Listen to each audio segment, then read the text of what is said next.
قدیم زمانے میں جب شہروں کے گرد اونچی فصیلیں ہوا کرتی تھیں، دروازوں پر پہرے دار رات بھر چراغ جلائے رکھتے تھے اور علم و حکمت کو سونے چاندی سے زیادہ قیمتی سمجھا جاتا تھا۔ ایک شہر آباد تھا جس کا نام نور آباد تھا۔ نور آباد اپنی خوشحالی، عدل و انصاف اور اہل علم کی وجہ سے دور دور تک مشہور تھا۔ اس شہر میں تاجر بھی تھے، کسان بھی، سپاہی بھی اور علماء و حکماء بھی۔ انہی حکماء میں ایک نام ایسا تھا جسے سن کر ہر شخص ادب سے سر جھکا لیتا تھا۔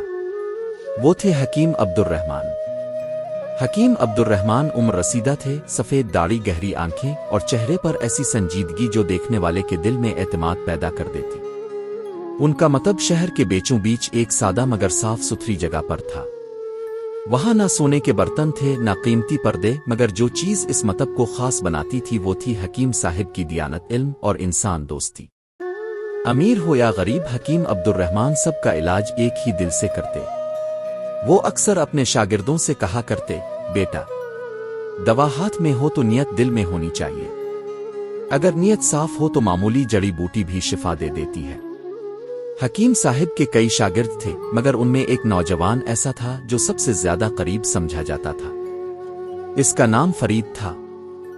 فرید ذہین، محنتی اور خوش اخلاق تھا، مگر اس کے دل میں ایک کمزوری بھی تھی، اور وہ کمزوری تھی دولت کی خواہش۔ فرید غریب گھرانے سے تعلق رکھتا تھا۔ اس نے بچپن میں تنگی دیکھی تھی، اس لیے وہ چاہتا تھا کہ جلد امیر بن جائے تاکہ پھر کبھی محتاجی نہ دیکھے۔ حکیم عبد الرحمن فرید کو پسند تو بہت کرتے تھے، مگر اس کی آنکھوں میں کبھی کبھی وہ چمک دیکھ لیتے تھے جو لالچ کی نشانی ہوتی ہے۔ اسی لیے وہ اکثر اسے نصیحت کرتے رہتے۔ ایک دن حکیم صاحب نے فرید سے کہا، فرید، یاد رکھو، دولت اگر محنت اور دیانت سے آئے تو رحمت ہے، اور اگر لالچ سے آئے تو زحمت۔ فرید سر جھکا کر ہاں کہہ دیتا، مگر دل میں سوچتا کہ حکیم صاحب شاید دنیا کے بدلتے حالات کو نہیں سمجھتے۔ دن گزرتے رہے، موسم بدلتے رہے۔ ایک دن حکیم عبد الرحمن سخت بیمار پڑ گئے۔ شہر بھر میں خبر پھیل گئی کہ حکیم صاحب کی طبیعت ناساز ہے۔ لوگ دعائیں کرنے لگے، شاگرد فکرمند ہو گئے۔ فرید دن رات ان کی خدمت میں لگا رہتا۔ ایک رات حکیم صاحب نے فرید کو اپنے پاس بلایا۔ ان کی آواز کمزور تھی، مگر آنکھوں میں وہی پرانا وقار موجود تھا۔ انہوں نے فرید کے ہاتھ میں ایک چھوٹا سا لکڑی کا صندوقچہ تھمایا۔ وہ صندوقچہ عام سا دکھائی دیتا تھا، مگر اس پر نفیس نقش و نگار بنے ہوئے تھے اور اس پر ایک پرانا سا تالا لگا تھا۔ حکیم صاحب نے دھیمی آواز میں کہا، فرید، یہ ایک امانت ہے۔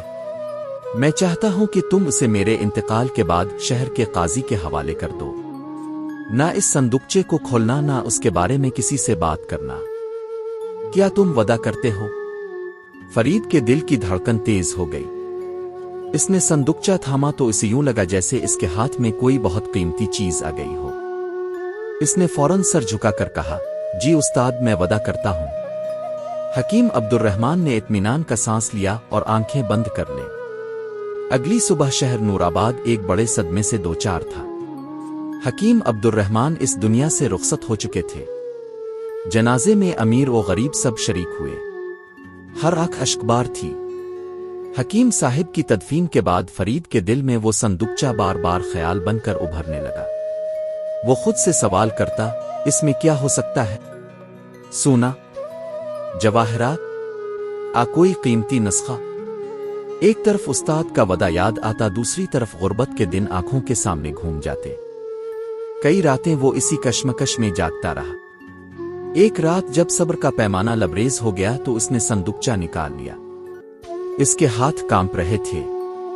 وہ تالا دیکھتا رہا، پھر خود سے بولا، بس ایک بار دیکھ لوں پھر بند کر دوں گا۔ مگر جیسے ہی اس نے تالا کھولنے کی کوشش کی، اس کے کانوں میں حکیم صاحب کی آواز گونجنے لگی، امانت میں خیانت علم کو زہر بنا دیتی ہے۔ فرید گھبرا کر پیچھے ہٹ گیا۔ اس نے صندوقچہ واپس رکھ دیا اور اللہ سے معافی مانگی، مگر آزمائش ابھی ختم نہیں ہوئی تھی۔ اگلے دن شہر میں افواہ پھیل گئی کہ حکیم عبد الرحمن نے اپنی ساری دولت کسی شاگرد کے حوالے کی ہے۔ لوگ اندازے لگانے لگے۔ کچھ کی نظریں فرید پر جا ٹھہریں۔ ایک تاجر نے فرید سے کہا، اگر وہ امانت تمہارے پاس ہے تو ہمیں دکھاؤ، شاید اس میں شہر کے لیے کوئی فائدہ ہو۔ فرید خاموش رہا۔ اس کی خاموشی لوگوں کو مزید مشکوک لگنے لگی۔ کچھ نے اسے لالچی کہنا شروع کر دیا، کچھ نے الزام لگایا کہ اس نے حکیم صاحب کی دولت چھپا لی ہے۔ فرید سخت پریشان ہو گیا۔ اس نے فیصلہ کیا کہ اب مزید تاخیر نہیں کرے گا۔ اگلی صبح وہ صندوقچہ لے کر قاضی کے دربار میں حاضر ہوا۔ دربار میں شہر کے معززین بھی موجود تھے۔ فرید نے صندوقچہ قاضی کے سامنے رکھ دیا اور ساری بات سچ سچ بیان کر دی۔ قاضی نے صندوقچہ کھلوایا۔ اندر نہ سونا تھا نہ چاندی، صرف چند کاغذات تھے اور ایک پرانا خط۔ قاضی نے خط بلند آواز میں پڑھا، یہ صندوقچہ میری زندگی کی کمائی نہیں بلکہ میری زندگی کا سبق ہے۔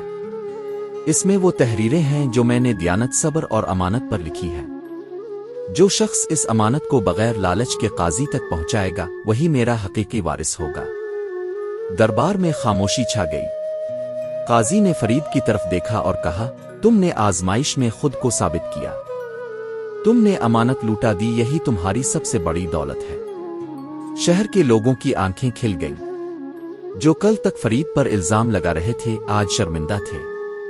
قاضی کے حکم سے وہ تحریریں شہر کے مدرسے میں رکھ دی گئیں تاکہ ہر طالب علم انہیں پڑھ سکے۔ فرید کی زندگی بدل گئی۔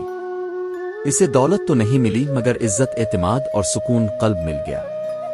کچھ ہی عرصے بعد شہر والوں نے اصرار کیا کہ فرید اپنا مکتب کھولے۔ اس نے حکیم عبد الرحمن کے نام سے مکتب قائم کیا اور وہی اصول اپنائے جو اس کے استاد نے سکھائے تھے۔